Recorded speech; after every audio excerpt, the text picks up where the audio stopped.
Since early days, humankind is not only trying to find answers to the reason of its existence, but also to the unknown final frontier, life after death. Humankind cannot live forever, and when we die, what will we find beyond the grave? Stone Age people, ancient Egyptians, Greeks and Romans were fascinated by life after death. Philosophers, poets and playwrights have all expounded their theories. Artists give their own impression of life after death. In keeping with traditional views, John Milton's Paradise Lost and William Blake's Marriage of Heaven and Hell are two prominent literary classics that also influence society's attitudes and views regarding the afterlife. Arguably the most influential work, though, was Dante Alighieri's Divine Comedy, the three-part poetry epic which journeyed through Inferno, Purgatorio and Paradiso, or Hell, Purgatory and Heaven. Towards the end of the 20th century, a phenomenon arose in which people reported near-death experiences, otherwise known as NDEs, in which they encountered some form of afterlife reality. Modern medicine began referring to these occurrences as the Lazarus phenomenon, after the biblical character that was revived by Jesus 4 days after his supposed death. This phenomenon of NDEs, in which revised patients report an extension of consciousness beyond clinical death, has been documented for centuries. Cool my tongue. I'm in agony in this. Shafts of radiance came out from the central core. It was like a white fire. Phenomenal radiance in the central core. From that, I watched this brilliant light piercing out. I thought even the stars in the universe, even the constellations, must find their energy source from this focal point. What is that light? Words appeared in front of my eyes. God is light, and in him there is no darkness at all. I wonder if I could just see his face. I'll know who God is. As I got within a few feet of his presence, I began to place my face into the light. And then, as I'm going down into this, I begin to look into the flames. And I begin to see people. I mean, there's thousands. There's too many. I don't know how many people are in the flames. And they're screaming, and their arms are flailing, and their bodies are rolling, and they're burning all over. They're burning like in liquid fire. But what exactly is an NDE experience, medically speaking? As the name NDE implies, these people have some event in which they are severely physically compromised. Generally, there's a severe physical malady that occurs suddenly or at the end of a chronic illness. NDEs are often associated with cessation of heart function and cessation of breathing function, or very often both.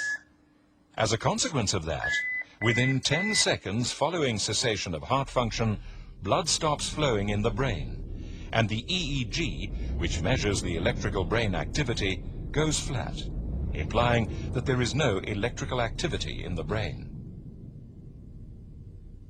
Given that when you stop breathing and your heart stops, and given that 10 seconds after that the EEG, the measure of electrical brain activity, goes absolutely flat, it's medically inexplicable that near-death experiencers are having a conscious experience.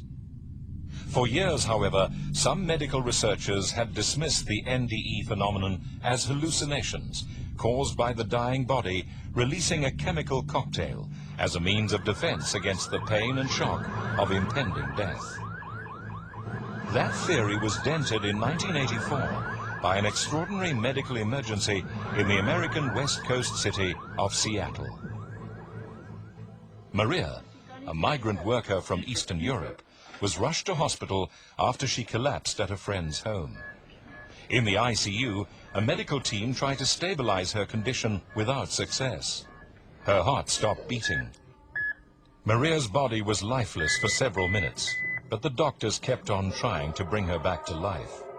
Then they suddenly realized that the heart monitor showed some life. Maria was supposed to be dead. Maria came back to life and immediately told an amazing story. She saw everything while she left her body. She could see the medical team working on her. She then left the ICU to the roof of the hospital, and as she went up, saw a tennis shoe. No one believed her story, but her friends immediately ran up to the roof and with absolute shock found the tennis shoe exactly as described by Maria. Maria's experience could not be anything other than the absolute truth.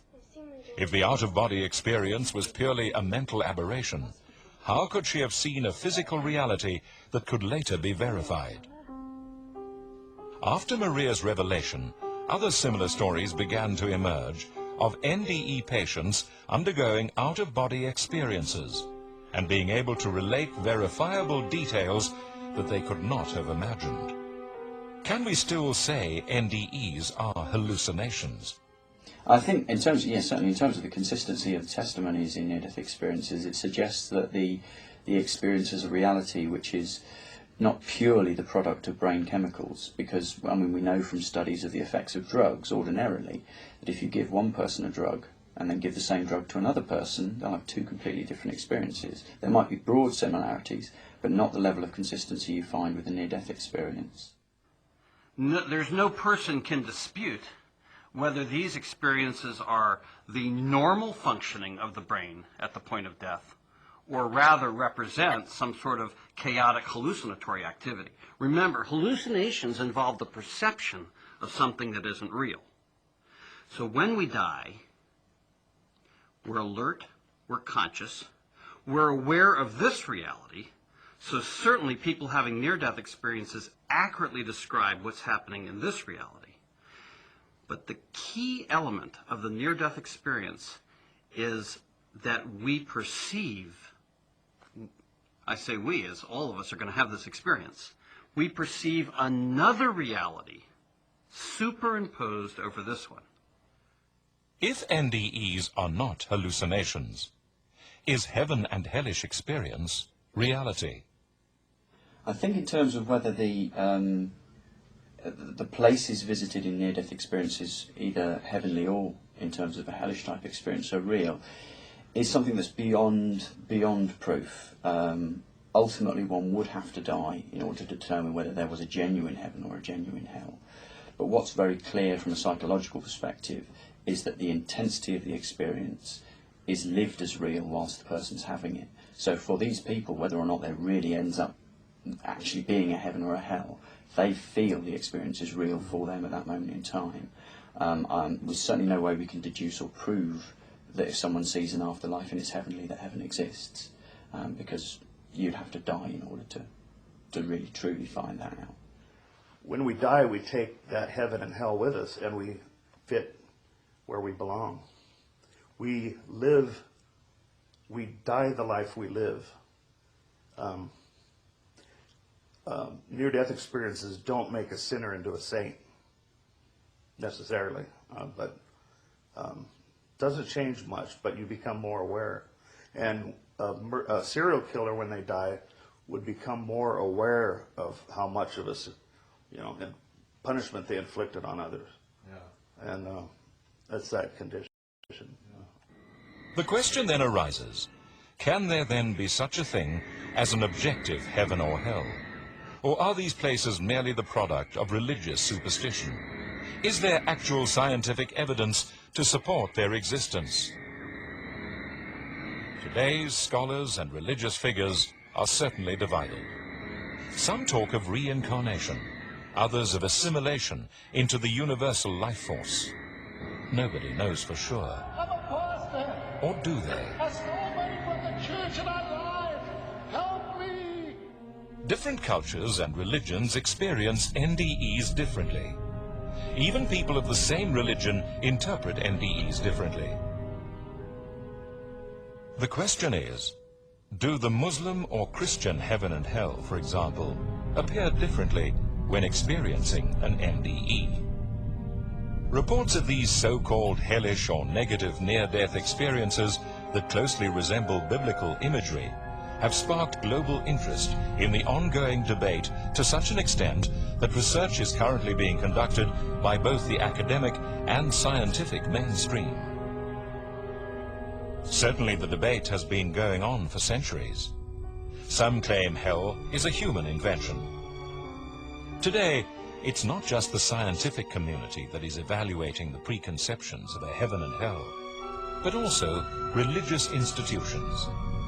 Some churches even go so far as to say that there isn't a hell, and question whether these archaic beliefs are still valid in the 21st century. But how do these hellish experiences appear?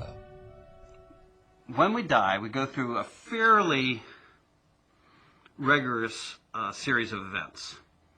And a picture that a child drew of nearly drowning, I think, illustrates this better than anything else.